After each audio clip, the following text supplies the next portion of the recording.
First at noon, top health officials in both Oregon and Washington are directing all COVID-19 vaccination sites and all healthcare providers to temporarily pause the use of the Johnson & Johnson vaccine. This comes after this morning's announcement by the CDC that it is investigating reports that 6 women experienced rare but severe blood clots after getting the Johnson & Johnson shot.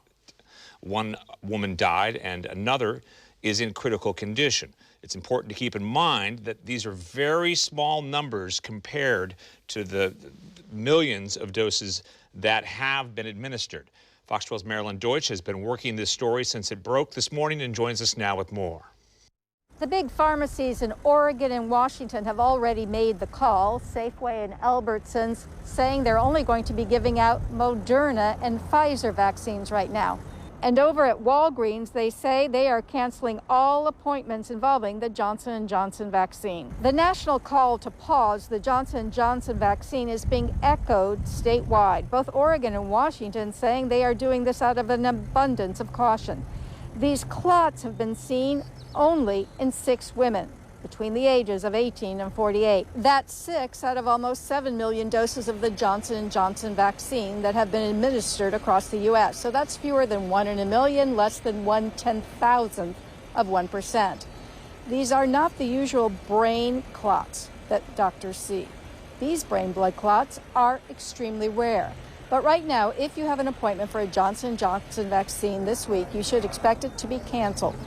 David Lee is waiting to get that cancellation call. He signed up for Johnson & Johnson. With how hard it is to get an appointment, my biggest concern is how long I'm going to have to wait again to find another appointment. Lee works with the public, so the vaccine is something he's wanted for a long time. He says today's news about the Johnson & Johnson vaccine will not deter him from getting it if he can. The numbers are so low, it's not a very big concern. It is just something that you definitely have to keep, in the back of your mind. Scientists have not established a causal relationship between the clots and the vaccine, but they think it's possible these women had a very rare immune response to the vaccine.